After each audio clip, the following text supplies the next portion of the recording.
आज है ग्लोब पर अक्षांश और देशांतर रेखाएं। पर आज हम अक्षांश रेखाओं का वर्णन करेंगे, कल देशांतर का।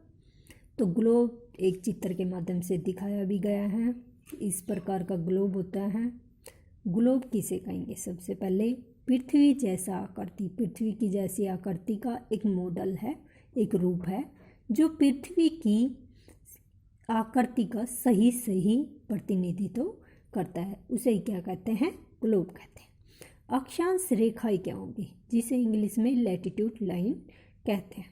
भूमध्य रेखा के समांतर, भूमध्य रेखा के समांतर ग्लोब पर पूर्व से पश्चिम की ओर खींची गई काल्पनिक रेखाओं को अक्षांश रेखाएं कहते हैं।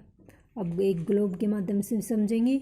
ये एक सर्कल बनाया गया, जो ग्लोब बनाया गया है, इसके बीचों बीच, इस ग्लोब के बिल्कुल बीच से एक रेखा खींची जाती है जिसे इक्वेटर कहते हैं। इसका नाम विषुववर्त रेखा भी है और भूमध्य रेखा भी है। विषुववर्त, विषु संसार, वर्त होता है वृत्त, सर्कल में भूमध्य, भू होता है भूमि, मध्य होती है बिल्कुल बीच से जो रेखा खींची जाती है उसे भूमध्य रेखा कहते हैं। भूमध्य रेखा जो ग्लोब को दो समान भागों में बांटती है।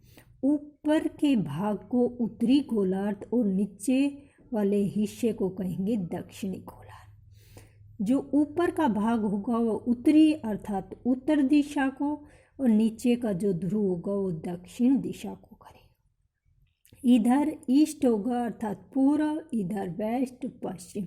जो रेखाएं, अब इसने बताया पूर्व से पश्चिम की ओर, पूर्व से पश्चिम की ओर जो रेखाएं खींची गई है वे सभी क्या है? अक्षांश रेखाएं। भूमध्य रेखा के समांतर जितनी भी रेखाएं खींची जाएंगी वे सभी क्या होंगी?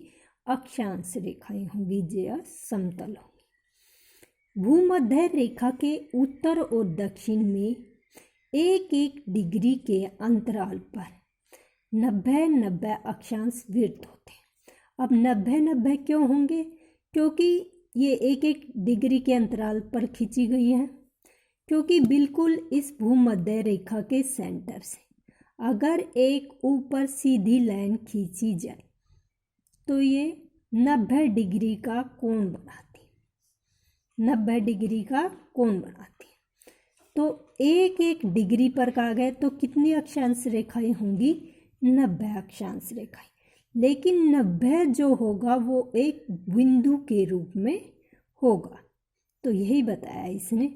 इसी प्रकार से उत्तरी गोलार्ध में 90 रेखाएं और दक्षिणी गोलार्ध में भी इसी प्रकार से 90 रेखाएं खींची जाएंगी। तो अक्षांश रेखाओं की कुल संख्या होगी 90, 90 और एक भूमध्य रेखा, तो कुल इनकी संख्या हुई 181। 90 रेखाएं उत्तरी गोलार्ध की, 90 रेखाएं दक्षिण गोलार्ध की और एक हुई भूमध्य रेखा। तो अक्षांश रेखाओं की संख्या हुई 181।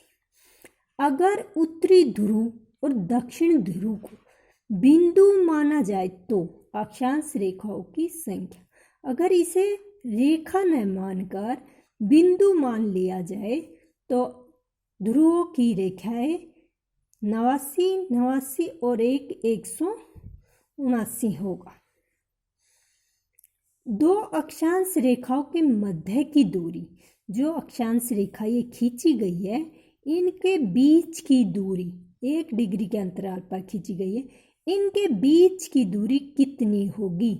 111 किलोमीटर दूरी होगी। 111 किलोमीटर की दूरी पर एक अक्षांश रेखा होती है।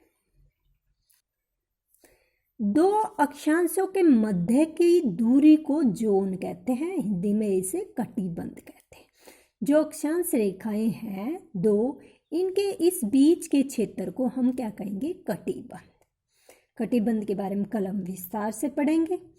सबसे बड़ी अक्षांश रेखा कौन सी होती है? विषुववर्त रेखा। क्योंकि जो सबसे बड़ी रेखा विषुववर्त रेखा को, क्योंकि ऊपर की तरफ जाते हुए, ध्रुव की तरफ जाते हुए अक्षांश रेखाएं छोटी होती जाती है, इसी प्रकार से दक्षिण ध्रुव की तरफ आते हुए अक्षांश रेखाएं छोटी हो जाती है। तो सबसे बड़ी रेखा होगी भूमध्य रेखा या विषुवत रेखा।